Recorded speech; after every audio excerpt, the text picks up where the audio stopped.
I stared at the ceiling, the shadows shifting with each passing car outside. Beside me, the bed was cold, again. Kate had left for her yoga class an hour ago, the same one she'd been attending religiously for the past few weeks. It was funny because, before this, she'd never cared much for yoga. The more I thought about it, the more it gnawed at me. Her distance, the sudden secrecy, how she'd started locking her phone. At first, I thought I was overthinking it. I'd read articles about how marriages go through phases. How sometimes you just drift apart, and it's natural. But this was different. Kate wasn't just distant. She was gone, even when she was right in front of me. And then there was Adam. He'd been my best friend since college. We went way back, and I never had a reason to doubt him. But lately, I couldn't shake the feeling that something was off between him and Kate. It wasn't just the way they interacted, it was the quiet, the glances that seemed to carry a weight I wasn't part of. Whenever I walked into the room, they'd suddenly lower their voices or laugh awkwardly like they were sharing a private joke. Tonight, it hit me like a punch in the gut. What if it wasn't a joke? What if I wasn't just being paranoid?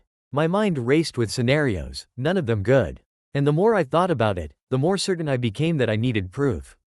I grabbed my phone, scrolling through a few online stores until I found it.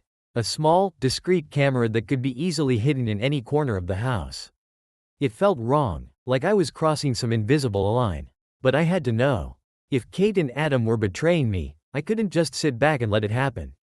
It arrived faster than I expected, 2 days, and I was holding the tiny black device in my hand.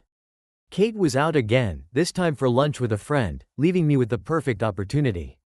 I took my time, finding just the right spot in the living room where they always sat when Adam came over. A small corner on the bookshelf, hidden between a few travel books we never really used. I felt a strange mix of anxiety and relief as I set it up.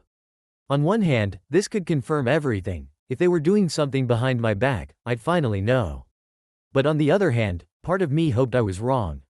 Maybe they weren't hiding anything at all. Maybe this was all in my head. But when I checked the feed from my phone later that night, any hope I had started to crumble. Kate had left again the next afternoon, claiming she needed to run some errands. Not long after, Adam showed up at the house. I could see them on the camera, sitting close on the couch, their voices too low for me to hear. I watched with my heart in my throat, every second feeling like an eternity. And then I heard it. The divorce, Kate said, her voice serious, her face clouded with an expression I hadn't seen in months. Adam nodded, leaning in closer. They were talking about the details, how she'd file, what her next steps were. The words swam in my head, and for a moment, I thought I might pass out. Divorce? Was this her plan all along? I clenched my fists, the phone shaking in my hands. Everything I'd feared, every suspicion, was true. Kate and Adam had been plotting behind my back, planning to end our marriage. And Adam, the guy the first thought was my best friend, was helping her. Anger surged through me, hot and uncontrollable. I couldn't let her be the one to walk away, not after everything I'd done for her, for us. She wasn't going to beat me to it. That night, I filed for divorce. I sat at the kitchen table, the divorce papers spread out before me. My hands trembling as I ran through the details. The lawyer had assured me everything was in order: infidelity, emotional distress, irreconcilable differences. I had the evidence, the footage, and the messages that all pointed to Kate's betrayal. My heart still raced at the thought of it. When Kate walked in, her face bright from whatever afternoon errands she'd been running, I barely looked up. I wanted her to see them first. "What's all this?" she asked, her voice light as she tossed her keys on the counter. My silence made her pause. Then, as her eyes scanned the table and she saw the papers, the room seemed to freeze. "Divorce?" she stammered, her voice thin with disbelief. "Andrew, what is this?" I stood up, every muscle in my body tense, fighting to stay calm. "You think I don't know?" My voice was low, filled with a mix of anger and hurt. I shoved the papers toward her, watching her face for any sign of guilt. Her hands shook as she picked them up, flipping through the pages. "Infidelity?" she whispered, her eyes wide. "What are you talking about? Don't play dumb, Kate. You and Adam, I know everything." For a second, I thought I saw her sway on her feet. She opened her mouth, then closed it, her eyes flashing with something: shock, confusion, maybe even pain. "You think I'm cheating on you with Adam?" She laughed, but it was a sound full of disbelief, not amusement. Andrew, that's insane. I saw the footage, I snapped, cutting her off. You think I wouldn't figure it out? You've been sneaking around with him. Talking about the divorce behind my back. What, you thought I'd just let it happen? Well, you're not getting the chance. I filed first. Her face went pale. She dropped the papers, staring at me like she didn't recognize me. What? You've been spying on me? I had to, I shot back. You gave me no choice. How long has it been going on, huh? Weeks? Months? Kate shook her head slowly as if she couldn't believe what she was hearing. Andrew, there's nothing going on between Adam and me. You got it all wrong. Her words sounded hollow, like a script she'd rehearsed 100 times. I wasn't falling for it. Not anymore. The days after our confrontation were a blur. Kate moved out, taking just a few things with her, leaving the house cold and empty. I spent most of my time poring over the footage again, replaying every word, every glance she exchanged with Adam. Each time I watched, I became more certain I had made the right decision. She had betrayed me. She was planning to leave me. And I had proof. Adam hadn't contacted me since the confrontation, which told me everything I needed to know. He was guilty too. Best friends don't go silent when they've got nothing to hide. The court date approached faster than I anticipated. My lawyer was confident. We have enough evidence to make your case strong, she said, her voice calm, reassuring. If Kate tries to deny it, the footage will speak for itself. We'll win. That was the only thing keeping me grounded, the thought that justice would be served. I couldn't let her walk away unscathed, not after she had conspired with Adam to end everything we had built together. On the morning of the hearing, I dressed carefully. The suit I chose was stiff and uncomfortable, like armor. As I walked into the courthouse, I half expected Adam to show up with her, the both of them standing there smug, thinking they had it all figured out. But when I saw Kate, she was alone, looking smaller than I remembered.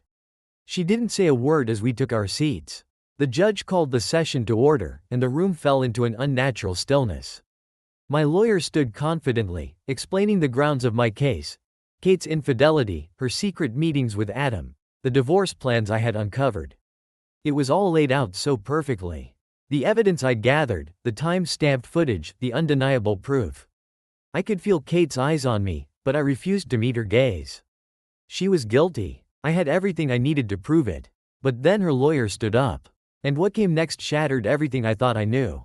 He explained that there had been no affair. The meetings with Adam weren't secret, they were planned. They were arranging something for me. A surprise anniversary trip. A vacation that Kate had been putting together for months, with Adam's help, because she wanted to rekindle the spark in our marriage. The conversations I had spied on, the divorce I thought they were discussing, it was all part of the surprise. A joke between them to throw me off the scent. I felt the ground drop from under me. I sat there, numb, as Kate's lawyer laid everything out. How she'd been working with Adam to plan an anniversary surprise. The conversations I had interpreted as betrayal were nothing more than logistical details for a vacation meant to bring us closer together. My mind raced, trying to process what I was hearing. The word divorce, the one that had been my breaking point, wasn't even real. It had been a stupid joke between them, an inside joke meant to keep me in the dark so the trip would be a true surprise. I gripped the edge of the table, my knuckles white, as the full weight of my mistake crashed over me. My heart pounded in my chest, but I felt frozen in place, trapped between disbelief and shame. Kate sat across from me, silent but composed. Her expression was a strange mix of sadness and exhaustion, like she'd already been through the worst of it. She didn't need to say anything. I could see it in her eyes. She was done. With me, with us. I had destroyed everything because I had been too blinded by jealousy and paranoia to trust her. When the judge looked at me, waiting for my response, I felt like a fool. What could I say? The evidence I had so carefully gathered, the video footage, the accusations, it was all worthless now. I had built a case on lies that I convinced myself were true. I swallowed hard, my throat dry. I didn't know, I muttered, barely able to get the words out. I thought, but I couldn't finish the sentence. What I thought no longer mattered. What mattered was what I had done. The judge gave a nod, then dismissed the case. Just like that, it was over. I watched Kate stand, her back straight, her face unreadable. She didn't look at me as she walked out of the courtroom, leaving me sitting there, shattered and alone. The silence in the house was suffocating. It had been 2 days since the court hearing, and Kate hadn't come back. I sat in the living room, the same place where I had installed the camera that had sparked this whole disaster, staring at my phone. I wanted to call her, to beg her to come back, but I knew it was pointless. When I finally gathered the courage to text her, it was short and pathetic. "I'm sorry. I made a mistake. Please let me explain." I stared at the screen for a long time, waiting for those 3 dots to appear, hoping she would respond. But the message stayed unread. The emptiness inside me grew. The next morning, I drove to her apartment. I didn't want to wait any longer. I needed to see her, to explain in person. Maybe if I could just talk to her, she would understand. Maybe there was still a chance to fix this. When I knocked on the door, my heart was pounding in my chest. After what felt like an eternity, she opened it. Kate looked tired, like she hadn't slept much. She didn't invite me in, just stood in the doorway, arms crossed. "Andrew," she said, her voice soft but firm. "There's nothing left to say." "I know I messed up," I said quickly, the words tumbling out. "I made assumptions, I didn't trust you, and I overreacted. I should have talked to you. You should have trusted me," she interrupted, her eyes cold. "Instead, you spied on me. You filed for divorce without even giving me the chance to explain. You ruined everything because you couldn't believe I was loyal to you." Her words hit me like a slap to the face, but I knew she was right. There was no defense for what I'd done. I was scared, I admitted, my voice barely above a whisper. "I thought I was losing you. And when I saw you with Adam, Kate shook her head, cutting me off again. "You didn't trust me, Andrew. That's the problem. I loved you, and I was trying to do something special for us. But you couldn't see that. You let your insecurities destroy everything." She sighed, stepping back slightly. "It's too late. I can't be with someone who doesn't believe in me. Who thinks I would betray them so easily?" I felt a sharp pain in my chest as her words sank in. "Can't we at least try?" I asked, desperation creeping into my voice. "I'll do anything. Kate, just give me another chance." But she shook her head again, this time with finality. "I can't do this anymore, Andrew. I'm done." With that, she closed the door, leaving me standing there on the other side, alone. As I walked back to my car, the weight of my actions pressed down on me. I had lost Kate. And it wasn't just her I had lost. I had lost my belief in love, in trust, in everything we had once built together. The silence of the empty house greeted me again when I returned. And this time, it felt permanent. Days turned into weeks, and the void Kate left behind only seemed to grow larger. The house felt hollow, as if her absence had drained all the life out of it. Everywhere I looked, there were reminders of her. Our wedding photo on the mantel, her favorite coffee mug still in the kitchen, the half-read novel by her bedside. Each little detail twisted the knife deeper into my chest. I thought back to the days when things were simpler, before the paranoia. Before the doubt. How had it all gone so wrong? I played every moment over in my head, searching for a point where I could have stopped this, where I could have done something different. But there was no going back now. Adam never reached out. I suppose he knew there was nothing left to say. He had been part of that surprise, trying to help Kate salvage what was left of our marriage, and I had destroyed that too. The irony wasn't lost on me. I had been so sure he was my enemy when in reality, he had been trying to save me from myself. The divorce went through quietly. Kate didn't ask for much. She just wanted to move on, to leave the wreckage behind. We barely spoke during the proceedings. Everything was handled by lawyers and paperwork. Each signed document felt like another piece of my life being stripped away, leaving me standing with nothing but regrets. I should have fought harder. Not for the divorce, but for her, for us. Instead, I had let my insecurities tear apart everything we had built. And now, I was left with the cold truth. I had pushed away the only person who had ever truly loved me. The worst part was, I couldn't even blame anyone else. It was all on me. I started avoiding people. I couldn't bear the questions from friends, the concerned looks, or the awkward silence when they realized Kate was no longer part of my life. The fewer people who reminded me of what I had lost, the better. Work became my only escape, though even that wasn't much of a distraction. I went through the motions. Showing up, completing tasks, and leaving without really being present. My colleagues must have noticed, but no one said anything. Maybe they were too afraid to pry, or maybe they just didn't care. Nights were the worst. Sleep rarely came, and when it did, it was filled with dreams of Kate. I would wake up reaching for her, only to remember she wasn't there. Every time, The emptiness beside me felt like a slap in the face. One evening, unable to sleep, I found myself scrolling through old photos on my phone. There we were, smiling at the beach, laughing at some joke I couldn't even remember. We looked so happy, so right. The love we had shared was real, at least, it had been once. But had it all been an illusion? Had my doubts and suspicions always been there, lurking beneath the surface, waiting to tear us apart? Or had I created them, feeding off my own insecurities until they consumed everything? I tried to reach out to Kate once, a few months after the divorce was finalized. I thought maybe, just maybe, enough time had passed for us to have a real conversation. No accusations, no defenses, just two people talking about what had happened. Her reply was short but polite. "I've moved on, Andrew. I hope you can too." That was it. No room for negotiation, no opening for reconciliation. She was done, and she was right. I had to accept it, even though every fiber of my being wanted to fight it. But what was there to fight for? The damage had been done. I had lost her, and along with her, I had lost any hope of finding something real again. How could I trust anyone else when I couldn't even trust myself? Time dragged on, and the weight of my mistakes only grew heavier. I fell into a routine, if you could even call it that, moving through life like a ghost. I went to work, came home, and spent my evenings in the same suffocating silence. The house, once filled with laughter and warmth, had become a tomb. The air felt thick with the memories of what used to be. I had tried to move on. I really had. I went on a few dates, half-hearted attempts to put myself back out there. But each one felt more hollow than the last. No one compared to Kate. Every time I met someone new, I found myself picking them apart, searching for flaws, for reasons not to trust them. It was like I was waiting for them to betray me, just as I had convinced myself Kate would. The truth was, I wasn't ready to trust anyone. I wasn't even sure I trusted myself anymore. My paranoia had destroyed my marriage.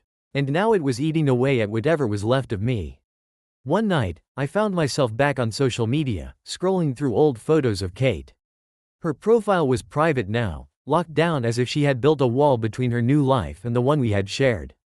But I couldn't help myself. I clicked through friends' accounts, searching for any trace of her. Eventually, I found what I was looking for. A photo of Kate and Adam at a mutual friend's birthday party. They were standing together, laughing, looking comfortable in each other's company. But there was nothing romantic about it. Just two friends, enjoying a night out. I stared at the photo for what felt like hours, my stomach twisting with regret. All the anger, the accusations, the spying, it had all been for nothing. Kate and Adam had never been more than friends. And now, I had lost them both. I closed the laptop, and the screen went dark. There was no one left to blame but myself. Months later, I found myself standing outside the house I used to call home. Kate had sold it not long after the divorce, and now it belonged to someone else. The garden she had loved was overgrown, weeds sprouting where she had once planted flowers. The porch, where we had spent countless summer evenings, looked faded and worn.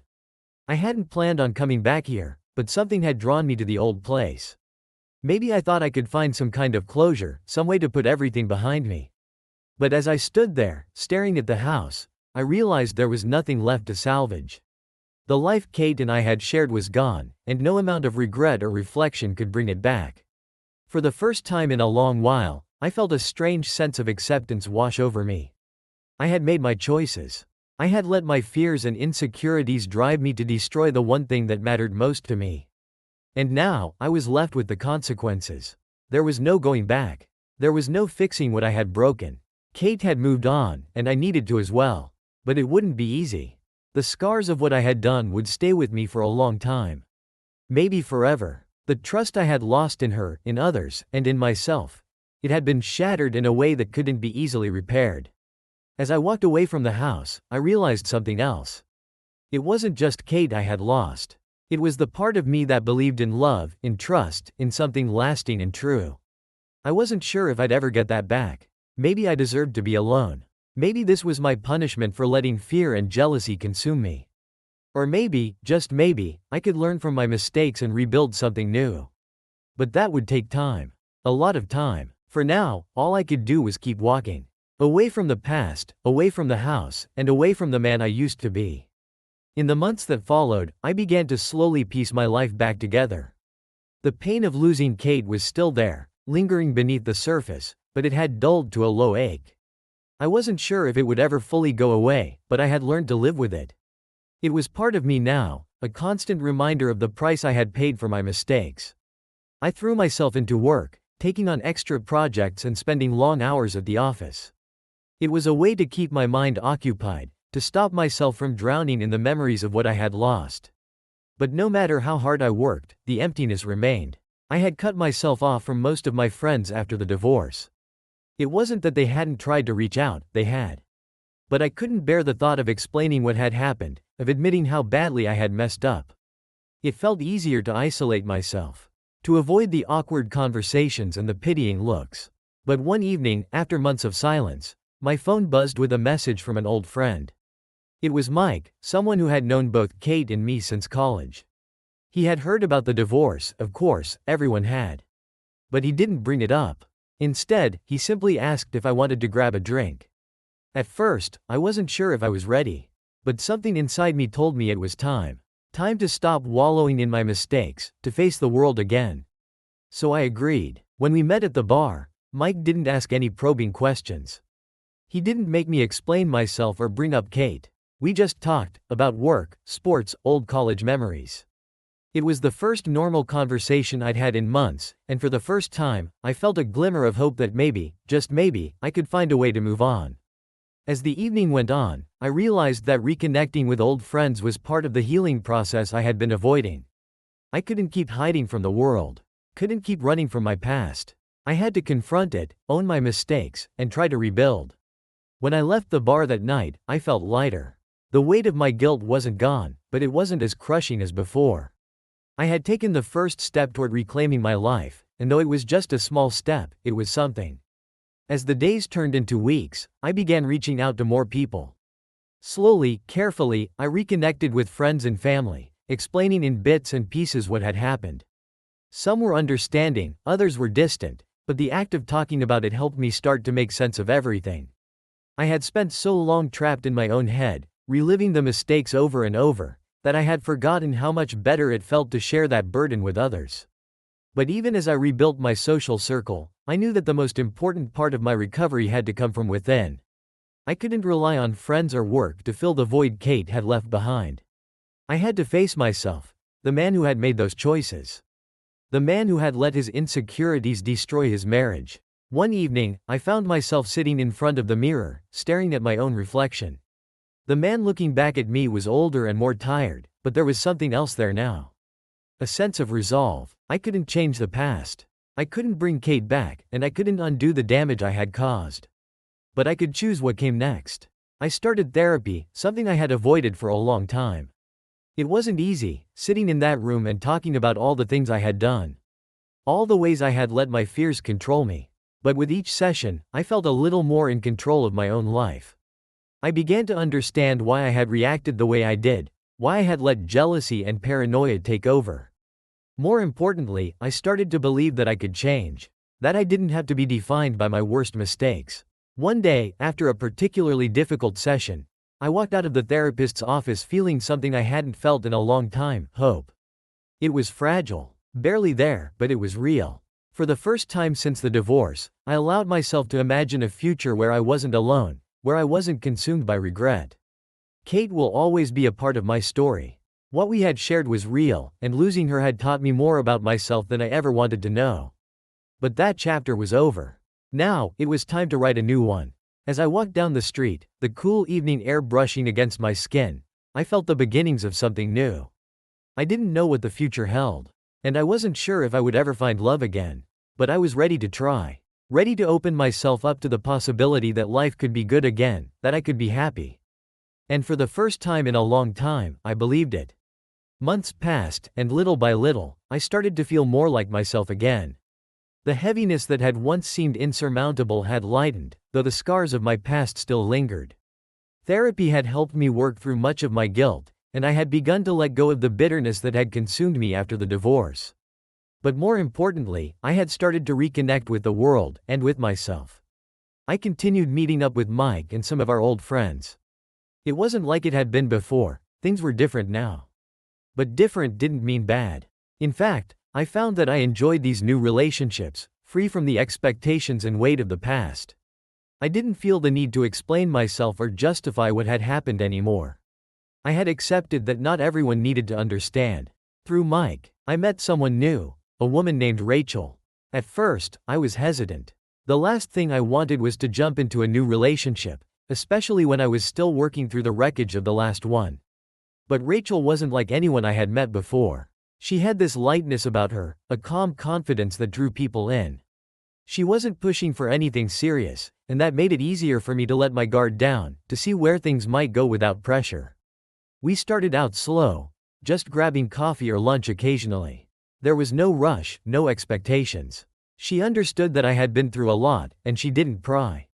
It felt good, for the first time in years, to spend time with someone without the shadow of the past looming over us.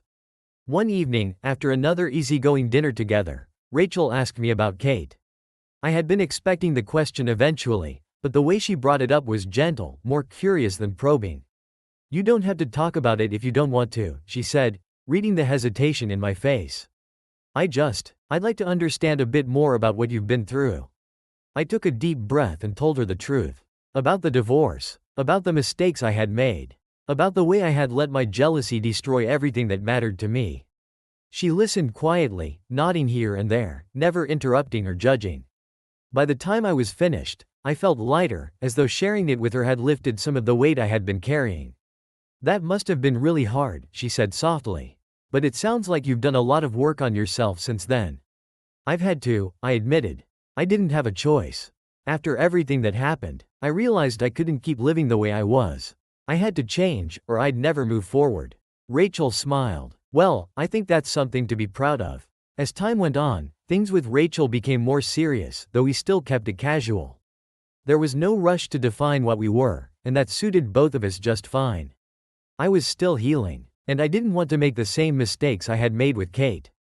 Trust didn't come easily anymore, not even with someone as open and kind as Rachel. But I was trying. Each day, I made a conscious effort to let go of the fear that had once controlled me. I reminded myself that Rachel wasn't Kate, that this was a new chapter, and that I couldn't let the past dictate my future. It wasn't always easy, but with time, I found that the walls I had built around myself were beginning to crumble. One afternoon, while we were walking in the park, Rachel turned to me with a thoughtful expression. "You know, I've been thinking about something." "What's that?" I asked, glancing over at her.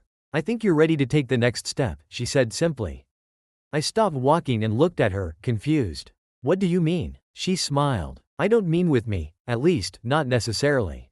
I mean with your life. You've been stuck in this place for so long, dealing with all the fallout from your divorce. But I think you're ready to move forward. Really move forward." I wasn't sure what to say. Rachel was right, in a way. I had been stuck, clinging to the mistakes of the past, afraid to let myself hope for something better. But the idea of moving on, really moving on, still scared me. It felt like letting go of Kate entirely, like closing the door on that part of my life forever. "I don't know if I'm ready for that," I admitted quietly. Rachel took my hand, squeezing it gently. "You don't have to rush. But you deserve to be happy, Andrew. You've worked so hard to get to where you are now. Don't be afraid to take the next step, whatever that looks like for you."